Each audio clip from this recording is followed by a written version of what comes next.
जय हिंद एवरीवन। तो चलिए आज हम यूपीएससी का जो सीडीएस 2 2024 का नोटिफिकेशन आया है उसको डिस्कस करते हैं। ठीक है, हम कोई स्लाइड वगैरह नहीं बनाएंगे और ना ही हम कोई फैंसी सी पिक्चर्स वगैरह यूज करेंगे। बेसिक नोटिफिकेशन को ही देखते हैं, है ना। देखो, बेसिक नोटिफिकेशन को सीधे सामने लाने का मेरा उद्देश्य यही है कि आप लोग देख सकें कि यूपीएससी नोटिफिकेशन में कितनी ज्यादा इंफॉर्मेशन प्रोवाइड कर। इस पूरे नोटिफिकेशन में ना 90 पेज है।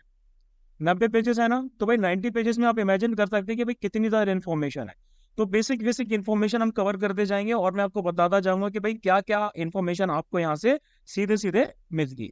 ठीक है, तो सबसे पहले ये एग्जामिनेशन नोटिस है सीडीएस 2 2024 के लिए 15 मई 2024 को आया है। और last date for submission of application जो है वो 4 तारीख है, यानी कि 4 जून। 4 जून को शाम को 6 बजे तक आपको अपने एप्लीकेशन पार्ट 1 और पार्ट 2 दोनों के दोनों सबमिट करने हैं। ठीक है, एग्जामिनेशन का नाम है सीडीएसई यानी कि कंबाइंड डिफेंस सर्विसेज एग्जामिनेशन 2 2024। इसमें SST women non technical course भी इंक्लूडेड। कमीशन की वेबसाइट आप सबको पता है भाई, कमीशन की वेबसाइट है upsc.gov.in। अब देखो, सबसे पहला पॉइंट बोला गया है कि कैंडिडेट्स को अपनी एलिजिबिलिटी को इंश्योर कर लेना है एग्जामिनेशन के लिए, कि भाई जो भी आप एग्जामिनेशन के लिए एलिजिबल हो वो आपको इंश्योर कर लेना है। मतलब कि हर स्टेज पे, एग्जामिनेशन के हर स्टेज पे आपका जो एडमिशन है वह वो प्रोविजनल होता है, यानी कि अगर आप एलिजिबिलिटी कंडीशंस को फुलफिल करते हैं तभी आपके एडमिशन को जो है पूरा माना जाएगा। सिर्फ एडमिशन सर्टिफिकेट तो कैंडिडेट को मिल जाता है, यानी कि एडमिट कार्ड मिल जाता है, एसएसबी कॉल लेटर मान लिया मिल जाता है। उससे ये इम्प्लाई नहीं होता कि भाई बंदे का जो है वो फाइनली कमीशन के लिए वो क्लियर्ड है ना। एलिजिबिलिटी कंडीशंस की वेरिफिकेशन ओरिजिनल डॉक्यूमेंट के बेसिस पे की जाएंगी। उसके बाद उसका इंटरव्यू, पर्सनैलिटी टेस्ट यानी कि एसएसबी वगैरह होगा, तब जाके माना जाएगा कि भाई हाँ बंदा ये है, योग्य है। अप्लाई करने के लिए आपको कमीशन की वेबसाइट पे जाना पड़ेगा, upsconline.nic.in, है ना। आप इस पे चले जाइए और आप इस पे क्या कर सकते हैं, अप्लाई कर सकते हैं। पूरा प्रोसीजर इसी नोटिफिकेशन में दे रखा है।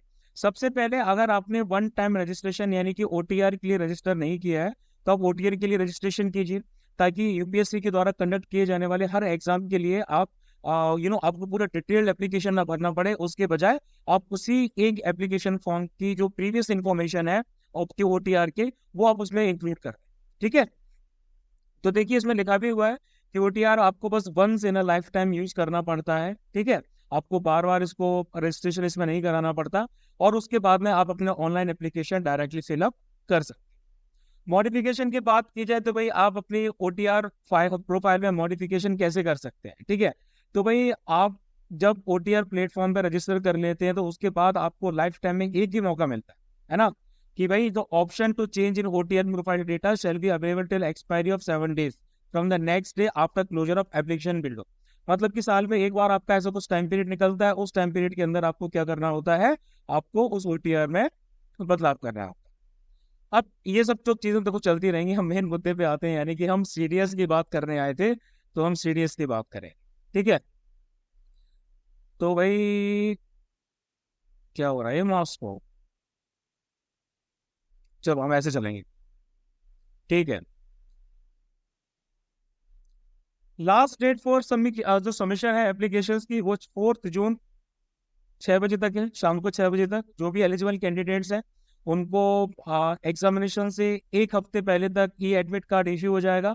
पोस्ट के द्वारा किसी भी प्रकार का एडमिट कार्ड अब नहीं भेजा जाता। आपको यूपीएससी की वेबसाइट को देखते रहना है, वहाँ नोटिफिकेशन आ जाता है और आप वहाँ से अपना एडमिट कार्ड, आपका जो रोल नंबर है या फिर सॉरी आपका जो रजिस्ट्रेशन नंबर है उसके बेसिस पे आप डाउनलोड कर सकते हैं।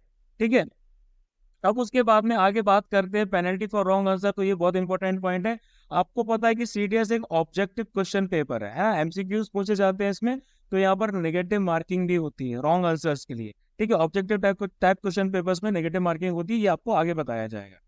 फिर उसके बाद online question paper representation portal QPRP, यानी कि इन्होंने एक टाइम फ्रेम इंट्रोड्यूस किया है 7 दिनों के लिए from the next day of examination, है ना। नेक्स्ट डे ऑफ एग्जामिनेशन से लेके उन्होंने तकरीबन आगे के 7 दिनों के लिए एक एक उन्होंने एक विंडो खोली है ना, कि जो भी क्वेश्चंस पूछे गए हैं पेपर्स में कमीशन के द्वारा उनके ऊपर आप क्या कर सकते हैं, कुछ लोग अपनी तरफ से कोई ऑब्जेक्शन या फिर बाकी चीजों जो है वो आप उठा सकते हैं। 7 दिनों के बाद में किसी भी प्रकार का रिप्रेजेंटेशन या ऑब्जेक्शन आप नहीं कर सकते। OMR शीट में, आंसर शीट में कैंडिडेट्स को ब्लैक बॉल पेन का यूज करना है, ठीक है। बाकी कलर्स जो है वो प्रोहिबिटेड है। चलो यार, ये तो नॉर्मल इन्फॉर्मेशन है, ये मुझे नहीं लगता मुझे एक्सप्लेन करना चाहिए सारा, ठीक है। फैसिलिटेशन काउंटर की बात भी है भाई, अगर आपसे कोई गलती हो जाती है, कुछ और इश्यू आ जाता है, तो आप इसके लिए टेलीफोन पे कांटेक्ट कर सकते हैं, है ना, वर्किंग आवर्स के बीच में। मोबाइल फोन्स बैंड होते हैं, जब आप सेंटर में जाते हैं तो सेंटर में मोबाइल फोन बैंड होते हैं। जनरली बहुत सारे सेंटर्स होते हैं जो गुडविल के तहत क्या करते हैं, टोकन सिस्टम या कूपन सिस्टम लागू कर देते हैं, या नॉमिनल चार्जेस पे आपका जो बैग्स वगैरह हैं उनको वो अपने सेंटर में रखवा लेते हैं।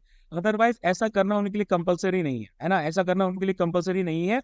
कोई भी सेफ कीपिंग वगैरह अगर वो कर रहे हैं तो अपनी हिसाब से कर रहे हैं, वो ऐसा करने के लिए अपने बात नहीं कर सकते, ना ही वो कंपलसरी, ठीक है। कोई भी चोरी चकारी होती है तो उसके लिए कमीशन रिस्पॉन्सिबल नहीं है। और फिर इस बार उन्होंने एक नई चीज सीडीएस के फॉर्म में इंट्रोड्यूस की है, सीएपीएफ में भी कर चुके हैं वो ये है कि फोटोग्राफ को अपलोड करते हुए कुछ खास चीजों का ध्यान रखना है। आप फोटोग्राफ जो है तकरीबन आपका 10 दिन पुराने से ज्यादा नहीं होना चाहिए, है ना। यानी कि 15 मई को अगर एप्लीकेशन हमारा स्टार्ट हुआ है तो 5 मई से पुराना फोटोग्राफ नहीं होना चाहिए। वैसे तो उनको ये पता नहीं चलता, लेकिन आप देख लेना आपकी शक्ल में बहुत ज्यादा चेंज ना आया हो, ठीक है। उसके बाद फोटोग्राफ पे आपका नाम होना चाहिए, डेट होनी चाहिए, जिस डेट पे फोटोग्राफ को आपने खींचा है वो क्लियरली मेंशन होना चाहिए। आपका जो फेस है वो 3/4 स्पेस ऑक्यूपाई करना चाहिए, लेकिन अगर ऐसा पासपोर्ट साइज फोटोग्राफ खींचा है तो ऐसा आपका जो है वो फेस होना चाहिए, ठीक है। और आपको ये इंश्योर करना है कि फोटो जो आपने खिंचाई है वैसा ही अपीयरेंस आपका एग्जामिनेशन देते समय होना चाहिए, ठीक है। जैसे कि किसी कैंडिडेट ने अगर अपनी दाढ़ी वाली फोटो खिंचा ली तो भाई उसको उसी लुक में आना है, चाहे वो नकली दाढ़ी लगा के हो, ठीक है, उसी लुक में आना है। तो आप इंश्योर कीजिएगा कि आप अपना लुक जो है वो मेंटेन करके चलें, कोशिश कीजिए ट्रू कट ले लो। उसके बाद ये बहुत इंपॉर्टेंट पॉइंट है, अगर आपका एग्जाम शुरू हो रहा है उसके तकरीबन 30 मिनट पहले पहले आपको पहुंच जाना है हर सेशन में, हर सेशन में, एक सेशन में नहीं, हर सेशन में। अगर आप 1 या 2 मिनट भी लेट होते हैं तो आपका जो सेंटर है वो आपको अलाउ नहीं कर सकता, आप चाहे कितना भी बोले। इस बार इंस्टेंसेस हुए थे, बहुत सारे कई सारे स्टूडेंट्स उनके मैसेज आए कि सर एग्जाम सेंटर वालों ने सेंटर बंद कर लिया। तो एक तो जेन्युइन केस था, उसमें उन्होंने 5 मिनट पहले ही बंद कर लिया था, शायद उनकी घड़ी आगे चल रही हो, और कई केसेस में उन्होंने 5-10 मिनट बाद में किया, ठीक है। तो ये चीज भी आपको इंश्योर करनी है कि भाई कैंडिडेट्स को टाइम से पहुंच जाना है। आप देखो, मैं सब लोगों को यही सजेस्ट करता हूँ कि एक दिन पहले पहुंच जाओ। अगर सेम सिटी में नहीं है ना तो एक दिन पहले पहुंच जाओ, सेम सिटी में है तो कम से कम 1 घंटे का बफर टाइम लेके चलो। यानी कि अगर आपको 8 बजे पहुंचना है तो आप कितने बजे पहुंचिए, आप 7 बजे पहुंच जाइए, सॉरी AM 7 बजे पहुंच जाएंगे। या थोड़ा जल्दी पहुंच जाओगे तो कोई दिक्कत नहीं है, 1 घंटा बैठ के रिविजन ही कर लेना या चिल कर लेना, है ना। तो भाई 1 घंटा जो है वो जल्दी ही पहुंच जाओ, सीधी सी बात है, इसमें कोई चांस मत लो। क्योंकि इंग्लिश का पेपर गया तो दिक्कत है, अगर पहले मैथ्स का होता तो फिर भी OTA के लिए कर सकते थे, लेकिन इंग्लिश का पहला पेपर है, इंग्लिश का ही अगर पेपर आपका चला गया तो फिर तो आप किसी भी एकेडमी के लिए एलिजिबल नहीं हो, ठीक है। अप्लाई करने के लिए आपको upsconline.nic.in पे ही करना है, कोई और जो भाई हमारा मोड है वो एलिजिबल नहीं है। उसके बाद हम आ जाते हैं मेन चीज पे कि भाई कौन कौन से कोर्सेज है। बंदों को मैंने देखा है कोर्सेज पूछते हुए, देखो यार सीधी सी बात है, कोर्सेज वगैरह सब कुछ लिखा रखा है। सबसे पहले IMA की बात करते हैं, Indian military academy Dehradun. 159 direct entry course है, जुलाई 2025 में स्टार्ट होगा। 13 वैकेंसीज आपकी NCC आर्मी विंग के होल्डर्स के लिए रिजर्व है। टोटल वैकेंसी 100 है, यानी कि CDS 1 2024 में भी 100 वैकेंसी थी। उसके बाद INA इसीमलाई की बात करें, कोर्स इनका भी जुलाई 2025 से स्टार्ट होगा। Executive branch, general service, hydro भी इनके है, ठीक है। इंक्लूडिंग 6 वैकेंसीज आपकी NCC C certificate naval wing वालों के लिए है। इसमें भी भाई जो आपकी वैकेंसीज है अनचेंज है, 32 ही। एयरफोर्स एकेडमी हैदराबाद का प्री फ्लाइंग ट्रेनिंग जो कोर्स है जुलाई 2025 में स्टार्ट होगा, number 218 FP course. 3 vacancies NCC C certificate air wing holders के लिए NCC स्पेशल एंट्री के द्वारा रिजर्व है, तो यानी कि यहाँ पर भी 32। उसके बाद आते हैं ऑफिसर्स ट्रेनिंग एकेडमी चेन्नई, यानी कि Madras. 122nd SSC man non technical course है, अक्टूबर 2025 में स्टार्ट होगा। और वुमेन के लिए ऑफिसर्स ट्रेनिंग एकेडमी वही Chennai Madras, 36 SSC women non technical course है, अक्टूबर 2025 में 7 में स्टार्ट हो। पिछली बार वैकेंसीज थी 275, इस बार 276 है। वुमेन के लिए पिछली बार वैकेंसीज थी 18, इस बार यहाँ पर 19 वैकेंसीज, ठीक है। तो यानी कि एक वैकेंसी जो है प्लस हुई। लेकिन इससे पहले CDS 1 2024 में क्या था, आपकी काफी सारी वैकेंसीज को इंक्रीज देखने को मिला था, है ना। तकरीबन 100+ जो वैकेंसीज है वो आपको OTA में दिखी थी, वुमेन में ज्यादा नहीं थी, लेकिन OTA मैन के लिए 100+ वैकेंसीज आपकी ज्यादा नहीं थी, तो ये काफी पॉजिटिव पॉइंट था। तो मेरे ख्याल से ये पॉजिटिव पॉइंट अभी भी है, क्योंकि 8,000 9,000 के आसपास जो बंदे एग्जाम निकाल रहे हैं, तो ये आपके लिए गोल्डन चांस बन जाता है कि आप एग्जाम निकाल सकते हैं। अब देखो, रिसेंटली दिल्ली हाई कोर्ट में एक केस चला था, उस केस में कोई बंदा था कुछ कालरा, उसने क्या बोला, उसने ये बोला कि ओटीए के साथ साथ बाकी जो एकेडमीज हैं उन एकेडमीज में भी वुमेन को एंट्री दी जाए, जैसे कि एनडीए में दी गई है ना। अब जैसे कि एयरफोर्स एकेडमी में एफस्टेट के थ्रू मैन और वुमेन दोनों जाते हैं, तो उसका कहना था कि भाई एयरफोर्स एकेडमी जो है उसमें सीडीएस के थ्रू भी मैन एंड वुमेन दोनों को भेजा जाना चाहिए, आईएनए में भी, और साथ ही साथ आईएमए में भी मैन और वुमेन दोनों की ट्रेनिंग साथ में होनी चाहिए। तो उसके रिलेशन में दिल्ली हाई कोर्ट ने सरकार से जवाब मांगा कि भाई आप जो है तुरंत हफ्ते 2 हफ्ते के अंदर में जवाब दीजिए। उस पर अभी कोई प्रोग्रेस नहीं मिल पाई है मेरे ख्याल से मुझे। लेकिन अभी रिसेंटली अगर हम देख रहे हैं इस पूरे नोटिफिकेशन को, तो हमें पता चल रहा है कि वुमेन जो है वो सिर्फ ओटीए के लिए ही एलिजिबल, मतलब कि इस बार एक स्पेशल नोट भी डाला गया है कि इंडियन आर्मी मैन और वुमेन के लिए सेपरेटली वेरियस एंट्रीज को रखती है for the operational and administrative needs of the force, है ना, जैसे कि एग्जिस्टिंग और फ्यूचर सिनेरियोज के हिसाब से है, फ्यूचर में कैसे जरूरत पड़ेगी, अभी की जरूरत पड़ेगी। अब ये जो मैन और वुमेन की कैटेगरीज की वैकेंसीज है एसएससी एंटी कोर्सेज के लिए, ये एक कॉमन नोटिफिकेशन से दी जा रही है, यानी कि सीडीएस से, लेकिन सिलेक्शन दोनों का जो है वो जेंडर प्योर मैनर में होता है, यानी कि मैन और वुमेन की एसएसबी और बाकी चीजें सब कुछ अलग होता है ना। फाइनल जो मेरिट लिस्ट बनती है उसमें भी दोनों कैटेगरीज का जो रैंकिंग है वो आपकी सेपरेटली और एक जेंडर प्योर मैनर में आती है। तो ये उसी केस के रिगार्डिंग में ये इन्फॉर्मेशन आर्मी ने डाली। डेट ऑफ होल्डिंग जो एग्जामिनेशन है वो चेंज हो सकती है भाई, ऐसा कुछ फिक्स नहीं होता, कोई सर्कमस्टेंसेस बन सकते हैं, तो वो डेट जो है वो चेंज भी की जा सकती है। लेकिन अभी तो हमें पता है कि वो जो डेट है हमारी 1 सितंबर 2024, ठीक है। नंबर ऑफ वैकेंसीज भी भाई चेंज हो सकती है। अब इसके बाद में क्या करेंगे आगे हम देखते हैं। हाँ, चलो, प्रेफरेंस तो भाई हमें पता ही है, यानी कि कोई भी कैंडिडेट जो भी फॉर्म फिलअप कर रहा है उसको किस ऑर्डर में अपनी प्रेफरेंस मार्क करनी है ये भी क्लियरली मार्क करना होता है। जो मेल कैंडिडेट है वो चारों की चारों प्रेफरेंस भर सकते हैं। सबसे पहले आपको ऑप्शन में एएफए रखा जाता है, उसके बाद में सेकंड ऑप्शन पे आप आईएनए या फिर आईएमए में से कोई रख सकते हैं, थर्ड ऑप्शन में भी आप इनमें से कोई एक रख सकते हैं, और फोर्थ ऑप्शन पे आप जो है वो अपना ओटीए रख सकते हैं, है ना। जनरली यही पैटर्न लोग फॉलो करते हैं। अब लेकिन वुमेन कैंडिडेट क्योंकि ओटीए के लिए एलिजिबल हैं तो वो सिर्फ ओटीए को ही अपनी पहली प्रेफरेंस देंगे। इन केस आप सिर्फ आईएमए और ओटीए के लिए कर रहे हैं तो आप आईएमए को पहली प्रेफरेंस रखेंगे और जो बाद वाली प्रेफरेंस है वो ओटीए के लिए रखेंगे, ठीक है। फिर उसके बाद में अगर कोई मेल कैंडिडेट सिर्फ शॉर्ट सर्विस कमीशन के लिए ही जाना चाह रहा है तो वो ओटीए को अपनी फर्स्ट और ओनली चॉइस रखेगा। लेकिन अगर कोई male candidate short service commission OTA के साथ साथ परमानेंट कमीशन को भी टारगेट कर रहा है आईएमए आईएनए एयरफोर्स एकेडमी के लिए, तो वो ओटीए को अपनी लास्ट प्रेफरेंस फिल करे। अदरवाइज ओटीए जो है उसकी लास्ट चॉइस जो है मानी जाएगी, अगर उसने अगर उसने कोई हायर प्रेफरेंस ओटीए को दी है तो भी। अगर आपने बाकी मैं आईएनए आईएमए वो सभी लिख रखा है तो ओटीए को आपकी लास्ट प्रेफरेंस ही माना जाएगा, ठीक है। अदरवाइज अगर आपको ओटीए को फर्स्ट प्रेफरेंस रखनी है तो आप ओटीए के बारे में ही भरिए। वुमेन कैंडिडेट सिर्फ शॉर्ट सर्विस कमीशन के लिए ही कंसिडर की जा सकती हैं, इसीलिए वो ओटीए को अपनी ओनली चॉइस मानेंगे। जो लोग एयरफोर्स एकेडमी को टारगेट कर रहे हैं, टारगेट मतलब कि जो उसमें जाना चाह रहे हैं, वो एएफए को अपनी फर्स्ट चॉइस रखेंगे, है ना। उनको सीपीएसएस यानी कि कंप्यूटर पायलट सिलेक्शन सिस्टम के थ्रू जाना पड़ेगा, और फिर जो भी उनके बाकी मेडिकल्स वगैरह है वो सब, ठीक है। एएफए को आप सेकेंड थर्ड चॉइस पे नहीं रख सकते। फिर उसके बाद में आपको जनरली कोई एडिशन या एंट्रेशन अपनी प्रेफरेंसेस में आप नहीं करते हैं, ठीक है। कुछ स्पेसिफिक चीजें होती हैं उसमें आप कर सकते हैं, वो मैं आगे आपको बताऊंगा।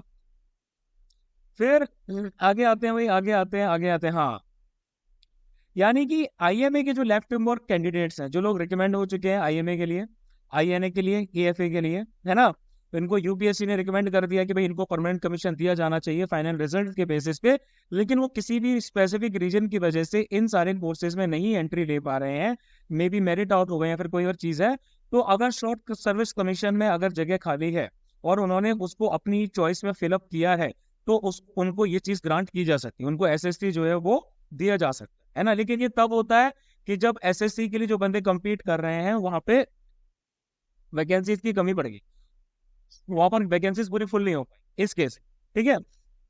और कई बार ऐसा भी होता है कि भाई कुछ कैंडिडेट्स जो होते हैं जो ट्रेनिंग के लिए डिटेल्ड होते हैं और उन्होंने अपनी प्रेफरेंसेस एसएससी के लिए मार्क नहीं की होती है, उनको ऑर्डर ऑफ मेरिट लिस्ट में डाला जाता है जब उस कोर्स का जो लास्ट कैंडिडेट है उसने उसको ऑप्ट आउट ऑप्ट कर लिया है, तो ठीक है। तो ऐसे कैंडिडेट्स को जो एडमिशन है कोर्स के लिए दिया जाएगा which they are not entitled according to the preference express by them। ठीक है। और फिर ये एयरफोर्स वाला तो हमने देख ही लिया, इनको तो जो कैंडिडेट्स आपके एयरफोर्स के रहते हैं वो फर्स्ट और ओनली चॉइस आपकी अगर रख रहे हैं ईएफए के लिए, तो फिर उनको एसएससी ओटी के लिए कंसिडर नहीं किया जाता है ना। कई बार क्या होता है कि बंदे सीपीएसएस में फेल हो गए या पीएबीटी में फेल हो गए, तो ऐसे केस में वो अगर वो चाहते हैं ठीक है कि वो एसएससी ओटीए के लिए जाएं, तो फिर वो एसएससी ओटीए का ऑप्शन जो है उनको पहले ही सिलेक्ट कर लेना चाहिए। ठीक है। अब उसके बाद में एनसीसी सर्टिफिकेट वाला सिनेरियो है वही है वैकेंसीज का, ये भी आप लोग देख सकते हैं एनसीसी वाले बंदे। ठीक है। सेंटर्स की बात करो तो भाई सेंटर्स अब बहुत ज़्यादा ओपन हो गए हैं, ये बहुत अच्छी चीज़ है, लोगों को ज़्यादा दूर तक ट्रैवल नहीं करना पड़ता। मुझे हर बार दिल्ली जाना पड़ता था, लेकिन अब ग्वालियर में भी सेंटर खुल चुका है। ठीक है, तो बहुत अच्छी बात है। अब उसके बाद में सेंटर्स आप देख लेंगे, आप जल्दी से जल्दी अपने डिजायर सेंटर से उनको कर लीजिए, है ना। एक सीलिंग है, यानी कि एक बार पुट किया गया है कुछ मेजर सेंटर्स पे, ऐसे सेंटर्स पे आपको क्या कर लेना है, अगर वहां जगह फुलफिल हो जाती है तो फिर आपको दूर जाना पड़ता है। फिर उसके बाद में आगे आके बात करेंगे, तो भाई आगे कंडीशंस ऑफ एलिजिबिलिटी की बात करेंगे। नेशनैलिटी वाला क्लियर है आप लोगों को, ये कुछ एक्सप्लेन करने वाला नहीं है, बहुत बेसिक सिंपल लैंग्वेज में। एज लिमिट को लेके लोगों को कंफ्यूजन होता है, सेक्स और मैरिटल स्टेटस को लेके भी आजकल कंफ्यूजन होने लगे हैं। तो एज लिमिट का मैंने वीडियो डाला था कि आप अपनी एज लिमिट कैसे कैलकुलेट कर सकते हैं, तो उसी को फॉलो करते हुए आप साफ साफ देख सकते हैं कि आईएमए के लिए अनमैरिड मेल कैंडिडेट्स जिनका जन्म 2000 जुलाई 1000 से पहले ना हुआ हो और 1 जुलाई 2006 के बाद ना हुआ हो, वही सिर्फ एलिजिबल। आईएनए के लिए भी भाई सेम है, 2 जुलाई 2001 और 1 जुलाई 2006 के बीच में उनका जन्म होना चाहिए, वही एलिजिबल होंगे। एयरफोर्स एकेडमी के लिए 1 जुलाई 2025 को उनकी जो एज है, यानी कि 2 जुलाई 2001 से पहले नहीं होना चाहिए और 1 जुलाई 2005 के बाद नहीं होना चाहिए। और ऐसे कैंडिडेट जिनके पास commercial pilot license DGCA India के द्वारा इश्यूड है, उनको 26 साल की रिलैक्सेशन दिया है, यानी कि उनका जो एज है वो 2 जुलाई 1999 से लेके 1 जुलाई 2005 के बीच में आ सकता है। ठीक है। कैंडिडेट जो 25 साल से कम के हैं वो अविवाहित रहनी चाहिए, मैरिज परमिट नहीं रहती ट्रेनिंग के द्वारा। मैरिड कैंडिडेट जो 25 साल से ऊपर के रहते हैं वो अप्लाई कर सकते हैं, लेकिन ट्रेनिंग पीरियड के दौरान उनको मैरिड एकोमोडेशन नहीं दिए जाएंगे और ना ही वो अपनी फैमिली के साथ आउट कर सकते हैं, यानी कि प्रीमाइसेस के बाहर रह सकते हैं। ओटीए की बात करते हैं, SSC course for man unmarried male candidate चाहिए, 2 जुलाई 2000 से पहले नहीं होना चाहिए, 1 जुलाई 2006 के बाद में उनका डेट ऑफ बर्थ नहीं होना चाहिए। और SSC women non technical course की बात करेंगे तो अनमैरिड वुमेन या इशूलेस विडोज जिन्होंने रीमैरी नहीं किया है, या फिर इशूलेस डाइवोर्सीज है ना, जिनके पास डाइवोर्स के डॉक्यूमेंट्स है, जिन्होंने रीमैरी नहीं किया है, वो एलिजिबल है। इनका भी जन्म 2 जुलाई 2000 के से लेकर 1 जुलाई 2006 के बीच में होना चाहिए। ठीक है। फिर उसके बाद में जो डेट एक्सेप्ट की जाती है कमीशन के द्वारा, वो आपके मैट्रिकुलेशन या सेकेंडरी स्कूल एग्जामिनेशन सर्टिफिकेट की होती है, यानी कि क्लास 10th का जो सर्टिफिकेट है ना, उसके हिसाब से आपकी डेट ऑफ बर्थ मानी जाती है, बाकी कोई भी और डॉक्यूमेंट उसके रिस्पेक्ट में मान्य नहीं होता है। ठीक है। अब उसके बाद में आगे करेंगे बात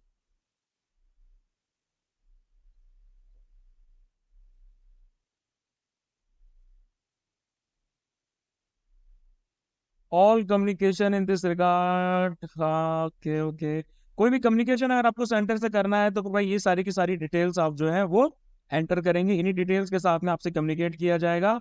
एजुकेशनल क्वालिफिकेशंस की बात करें तो आईएमए और ओटीए चेन्नई के लिए एक रिकॉग्नाइज्ड यूनिवर्सिटी की जो डिग्री होती है या उसके बराबर की जो डिग्री होती है, इस बराबर में आपकी ओपन यूनिवर्सिटी की जो डिग्रीज होती है वो भी एलिजिबल होती है। ठीक है। रेगुलर कॉलेज के अलावा ओपन यूनिवर्सिटी की डिग्री जो रहती है वो भी आप प्रेफर कर सकते हैं, वो भी एलिजिबल होती है।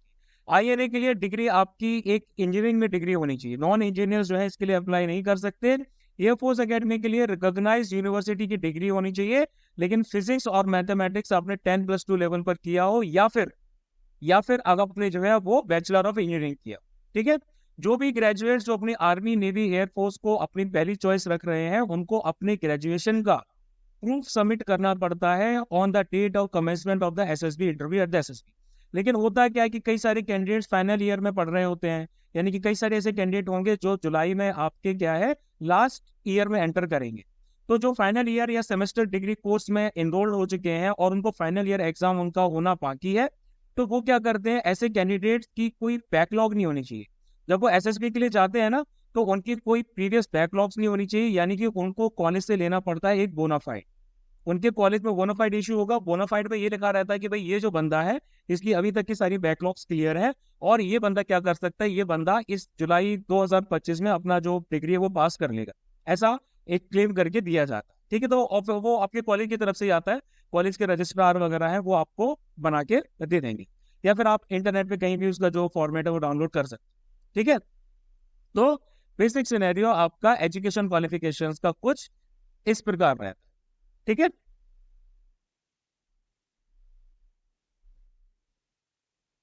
तो अब अगर आगे बात करें तो भाई आप लोगों को पता है भाई इसमें साफ साफ लिखा हुआ है कि आईएमए में एडमिशन के लिए 1 जुलाई 2025 से पहले, है ना, और इसके साथ साथ आईएनए में एडमिशन के लिए जो है आपका 1 जुलाई 2025 से पहले, और एयरफोर्स एकेडमी में 13 मई 2025 से पहले पहले आपको क्या करना है, चीजों को सबमिट करना है ना। ओटीए में आपको क्या करना है, 1 अक्टूबर 2025 से पहले।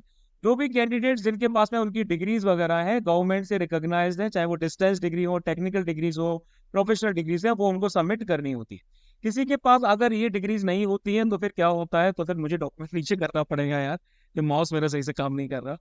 ठीक है, तो अगर ऐसा होता है तो एक्सेप्शनल केसेस के तौर पे कमीशन उसको ट्रीट करेगा, अगर उसके पास में क्वालिफिकेशंस नहीं होते हैं, और उसको एक स्टैंडर्ड टाइम लिमिट के अंदर क्या करना होता है, अपना जो डॉक्यूमेंट्स है वो सबमिट करने होते हैं।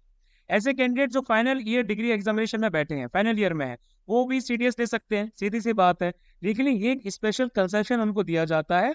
तो डिग्री एग्जामिनेशन का जो प्रूफ होता है वो उनको सबमिट करना होता है, यानी कि उनको जो एग्जाम देने के बाद में जो ऑनलाइन उनका रिजल्ट आता है या बोनाफाइड वगैरह आता है, प्रोविजनल डिग्री आती है, वो उनको सबमिट करना होता है। अगर टाइम से सबमिट नहीं कर पाएंगे तो फिर उनको डिबार किया जा सकता है। फिजिकल स्टैंडर्ड्स आपके अपेंडिक्स 4 में दिए हैं। Fees female SC ST candidates के लिए नहीं है, जनरल वाले बंदों को 200 रुपये देने पड़ेंगे।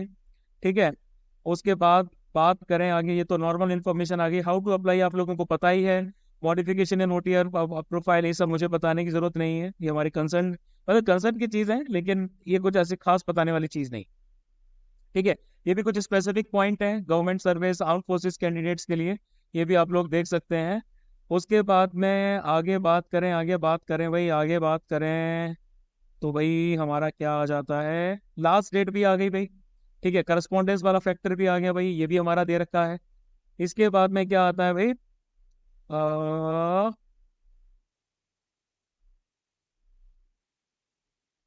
ठीक है, ये सारी इन्फॉर्मेशन भाई दे रखी है इसमें, है ना।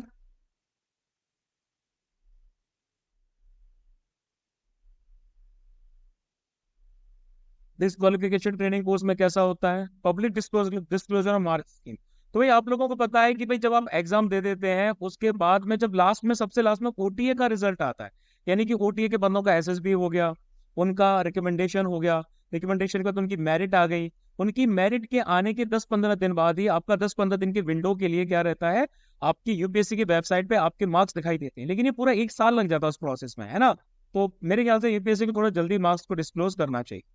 रिस्ट्रिक्शंस को लेके बात की जा रही है इंडियन मिलिट्री एकेडमी में या बाकी सारी एकेडमीज में, इसीलिए भाई आपका थोड़ा सा पेपर ये जो नोटिफिकेशन लंबा हो गया है। स्कीम स्टैंडर्ड और सिलेबस की बात करें तो भाई आपको पता है कि रिटन एग्जाम्स होते हैं, है ना, रिटन एग्जाम के बाद में हमारा एसएसबी भी होता है। अब आईएमए आईएनए और एएफए के लिए आपके 3 एग्जाम्स होते हैं, इंग्लिश जीके और एलिमेंट्री मैथमेटिक्स, तीनों देने होते हैं, है ना। 2-2 घंटे के भाई तीनों पेपर होते हैं, 100-100 मार्क्स के होते हैं। इंग्लिश में 120 क्वेश्चन, जनरल नॉलेज में 120 क्वेश्चन, और एलिमेंट्री मैथमेटिक्स में होते हैं 100 क्वेश्चन। ठीक है, सबसे पहली बात ये, तीनों का जो मिनिमम कट ऑफ रहता है तकरीबन 20 मार्क्स से कट ऑफ रहता है, वो आपको निकालना पड़ता है, और अलग अलग एकेडमीज के लिए अलग अलग कट ऑफ भी जाते हैं। यानी कि तीनों में अगर आप 20-20 ले आते तो आपके 60 मार्क्स हुए, लेकिन आप कट ऑफ नहीं निकाल पाओगे। एयरफोर्स के लिए तकरीबन आपको 150 मार्क्स चाहिए, आईएमए के लिए तकरीबन आपको 140 के आसपास मार्क्स लेके आओ तो सही रहेगा, आईएनए के लिए 130 के आसपास, और ओटीए के लिए आपको 110-120 के ऊपर मार्क्स ले आओ तो श्योर शॉर्ट रहता है कि भाई आप जो है कट ऑफ क्लियर कर, है ना। ओटीए के लिए 2 पेपर देने होते हैं, इंग्लिश का और जीके का, दोनों 2-2 घंटे के होते हैं। अब इसमें क्या होता है कि भाई किसी बंदे ने अगर आईएमए को पहली प्रेफरेंस दी है, ओटीए को सेकंड प्रेफरेंस दी है, और उसका मैथ का पेपर नहीं निकल रहा है, तो उसका सिर्फ इंग्लिश का और जीके का काउंट किया जाए। आपका भले ही मैथ में माइनस में आपकी मार्किंग जा रही है, उसको काउंट नहीं किया जाता, ओटीए के लिए आपके 2 पेपर ही काउंट किए जाते।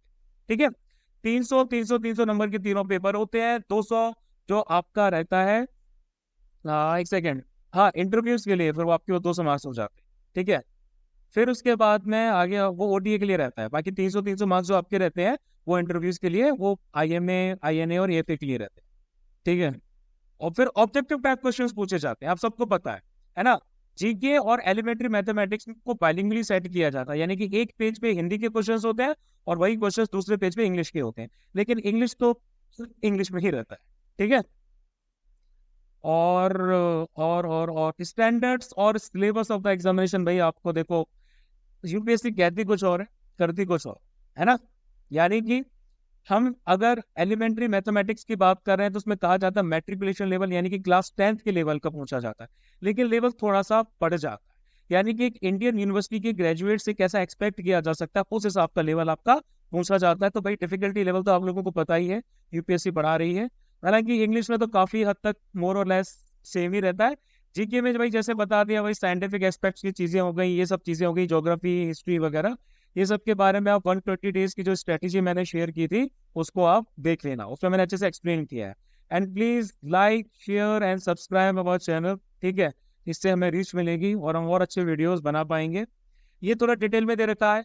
एलिमेंट्री मैथमेटिक्स में भाई अर्थमेटिक में क्या आता है, number system, elementary number, algebra, trigonometry, geometry, mensuration, statistics वगैरह। ठीक है, फिर हमारा इंटेलिजेंस और पर्सनैलिटी टेस्ट यानी कि एसएसबी के बारे में बता रखा है, स्टेज 1 और स्टेज 2 में क्या होता है। ठीक है, इनकी डिटेल अगर आपको जाननी है तो आप ज्वाइन इंडियन आर्मी की वेबसाइट पर जा सकते हैं। फिर उसके बाद में ऑनलाइन एप्लीकेशन फाइल करने के बाद में आपको क्या करना होता है, भाई ये सब कुछ इसमें लिखा है। आपका फोटो का साइज कितना होना चाहिए, कितना नहीं होना चाहिए, ये सारी इन्फॉर्मेशन यहाँ है। उसके बाद में आएंगे आगे तो भाई स्पेशल इंस्ट्रक्शंस क्या हैं, कौन कौन से आर्टिकल्स एग्जामिनेशन हॉल में आप ले जा सकते हैं, कौन से नहीं ले जा सकते। ठीक है, आगे फिर बात करें भाई पेनल्टी रॉन्ग आंसर्स की, आपको पता है 1/3 की नेगेटिव मार्किंग जो होती है वो भी होती है। अगर एक नंबर का आपको क्वेश्चन है तो 0.33 काट लिए जाते हैं, 0.89 नंबर का है तो 0.86 का, तो 0.23 के आसपास आपके मार्क्स जो है वो डिडक्ट कर लिए जाते हैं। ठीक है, आंसर शीट्स की पर्टिकुलर्स के बारे में बात नहीं करूंगा। Method of marking answer, objective होता है, ओएमआर शीट होता है। ठीक है, ओएमआर शीट को भरने का तरीका भी यहाँ बता रखा है, तो भाई और कितना ही चाहिए आपको। ठीक है, फिजिकल स्टैंडर्ड्स की भी बात कर लेते हैं, है ना। सीडीएस के लिए जो फिजिकल स्टैंडर्ड्स है वो भी बता रखे हैं। जैसे कि सबसे पहले आर्मी की बात की जा रही है ना। इसमें भाई मेडिकल फिट में कौन कौन माना जाता है, तो भाई इसमें भी सब कुछ बता रखा है। ये सारे के सारे पॉइंट्स आप लोग पढ़िए, अगर आपको कोई भी इश्यू है ना तो आप पढ़िए, आपको किसी के पास जाने की जरूरत नहीं पड़ेगी, सारी की सारी चीजें इसमें मेंशन है। ये पढ़ने के बाद आप डॉक्टर के पास चले जाओ, अगर आपको लगता है कि इनमें से कोई इशू आपके साथ में आ रहा है, डेंटल कंडीशन में से या फिर किसी और कंडीशन में से, तो आप उस पॉइंट को लेकर डॉक्टर के पास चले जाओ। हाइट एंड वेट का भी बता रखा है ना। जैसे कि भाई मेरी एज कितनी है, मेरी एज आ रखी है 30, है ना। तो 30 के हिसाब से 30 के 40 के बीच में आ रही है, 30 के आसपास आ रही है। तो मेरी हाइट है कितनी, मेरी हाइट है 165, तो मेरा जो वेट है वो 65 होना चाहिए। वैसे टेक्निकली 70 नहीं, 78 के आसपास है। तो मतलब कि मैं तकरीबन 10 12 13 किलो जो है वो ज्यादा हूँ। तो पीएमआई के हिसाब से आपका जो है आप एज और अपना वेट भी कैलकुलेट कर सकते हैं, ताकि आपको बाद में रिड्यूस ना करना पड़े, है ना। तो आप पहले से ही इसको देख के जाएं, आप फिजिकली एक्टिव रहें इस चीज के लिए। फिर उसके बाद में बॉडी मास इंडेक्स आपका जो है 25 से नीचे आना चाहिए। वेस्ट सर्कमफेरेंस के बारे में बता रखा है, सारी चीजों के बारे में बता रखा है भाई, काफी अच्छे से डिटेल्ड आपका जो है वो क्या बोलते हैं मेडिकल होता है। मिनिमम हाइट रिक्वायरमेंट की बात कर देता हूँ, मेल कैंडिडेट्स के लिए 157 सेंटीमीटर रहती है ना। और गोरखास और हिली एरियाज के जो बंदे हैं उनके लिए 152 सेंटीमीटर आ जाती है। और वही फीमेल्स के लिए नॉर्मल हाइट है 152 सेंटीमीटर और मिनिमम हाइट है 148 सेंटीमीटर। ठीक है, ये विजन वगैरह से रिलेटेड भी सारी चीजें यहाँ पर आ गई, बेसिक बेसिक सब कुछ दे रखा है भाई, सब कुछ दे रखा है। ठीक है, फिर नेवी के लिए आ गया, आप नेवी के लिए भी सारी चीजें देख लीजिए। उसके बाद में पेज चार्ट वगैरह सब कुछ यार दे रखा है। मतलब कि मैं एक एक चीज आप लोगों को दिखाना चाहता हूँ कि नोटिफिकेशन में क्या क्या रहता है। हम क्या करते हैं जनरली, भाई हम इधर जा रहे हैं उधर जा रहे हैं, सब लोगों के पास जा रहे हैं और उनसे इन्फॉर्मेशन मांग रहे हैं कि भाई बेसिकली हमें इन्फॉर्मेशन दे दो। लेकिन भाई आपको ये नहीं पता कि भाई सारी चीजें यहाँ दे रखी हैं। तो भाई जब सारी चीजें यहाँ दे रखी हैं तो फिर हम क्यों क्यों क्यों क्यों किसी के पीछे भागना, क्यों किसी के पीछे भागना यार। मैं नहीं चाहता एस्पिरेंट्स किसी और के पीछे भागें। खुद से यार अपनी चीजों के बारे में फाइंड आउट करना सीखो, एक एक आपकी कंडीशन के बारे में, एक एक चीज के बारे में यहाँ दे रखा है। आप खुद पढ़िए ना, खुद समझिए ना, तो बहुत बेटर रहेगा आपके लिए। ठीक है, इसको क्रॉस करने के बाद में अगर हम आगे आए तो आगे और क्या देखता है इस बार। ओके, हाँ, फ्लाइंग वाले कैंडिडेट्स के लिए भी भाई दे रखा है भाई, है ना। ये नाइट ब्लाइंडनेस के लिए भी सर्टिफिकेट्स वगैरह हैं, सर्जरी इनिशियल चीज़ों के लिए भी हैं, फ्लाइंग ड्यूटीज के लिए भाई क्या आपकी स्पेसिफिक चीज़ें चाहिए, ये सब दे रखा है। अब इसके बाद में भाई हमारी कुछ और चीज़ें आ जाती हैं, पर्टिकुलर्स आ जाते हैं। कई बंदे बड़े और क्या बोलते हैं, चिंतित रहते हैं। हाँ, परमानेंट टैटूज भी है भाई, परमानेंट टैटूज पर भी बता रखा है। ठीक है, कई बंदे बड़े चिंतित रहते हैं कि भाई हमारी तनख्वाह कितनी होगी। तो देख लो भाई, लेफ्टिनेंट की जो पे रेंज है इस रेंज में रहती है, कैप्टन की इतनी हो भाई, जब आप chief of the armed staff बन जाओगे तो इतनी होती है, 2.5 लाख के आसपास। उसके साथ साथ आपको एमएसपी कितनी मिलती है, कैडेट की ट्रेनिंग के टाइम में आपको स्टिपेंड कितना मिलता है, क्वालिफिकेशन पे और ग्रांट, अदर अलाउंसेस डीए कितना होता है, किट मेंटेनेंस अलाउंस कितना होता है, हाई एल्टीट्यूड अलाउंस कितना होता है ना, अलाउंस कितना होता है, मीडियम वाला लो कितना, ये सारी की सारी चीजें भाई इसमें पता रखा है। एक एक चीज दे रखी है भाई, फील्ड एरिया अलाउंस, सी गोइंग अलाउंस, फलाना allowance, submarine allowance, uniform allowance, free ration, transport allowance, सब कुछ दे रखा है भाई। ठीक है, चिल्ड्रन एजुकेशन अलाउंस, यानी कि इंडियन आईएमए के जो कैंडिडेट ज्वाइन करना चाहते हैं उनके लिए सारे पर्टिकुलर दे रखे हैं, उनको कौन कौन सी स्कॉलरशिप मिलेंगी, पॉकेट अलाउंस कितने मिलेंगे, ये सब भी भाई इसमें दे रखा है ना। फिर उसके बाद में प्रमोशंस भाई आपके कब कब होते हैं, ये प्रमोशंस को भी मेंशन कर रखा है। ठीक है, ये सारी चीजें दे रखी है। जब मुझे, मैं मतलब कि सरप्राइज हो जाता हूँ जब कैंडिडेट्स ऐसी इन्फॉर्मेशन को दूसरे लोगों से पूछते हैं। नहीं पूछना चाहिए यार आप लोगों को, आप लोगों को पता है ना, जब सब कुछ ये बताया जा रहा है, सब कुछ बोला हुआ है, सीनियरिटी का एडजस्टमेंट कैसे होता है, जब बंदा एसएसटी से पीसी में भाई स्विच करता है तो वो भी बता रखा है।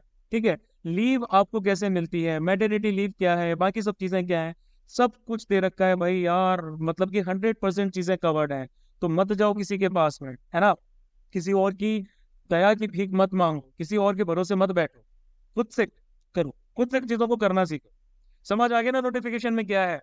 तो अब मैं आपको काम की बात बताता हूँ, वो ये कि भाई अभी रिसेंटली हमने फिलोरा बैच स्टार्ट किया, आज हमारी तीसरी क्लास थी, है ना।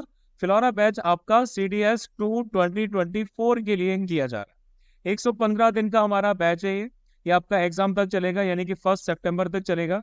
हम लाइव क्लासेस करते हैं और उन क्लासेस को रिकॉर्ड भी करके आपको तुरंत की तुरंत शेयर करते हैं। ठीक है, अगर आपको इस बैच को ज्वाइन करना हो तो आप इस बैच को ज्वाइन करने के लिए 8839961158 पर DM कर सकते हैं।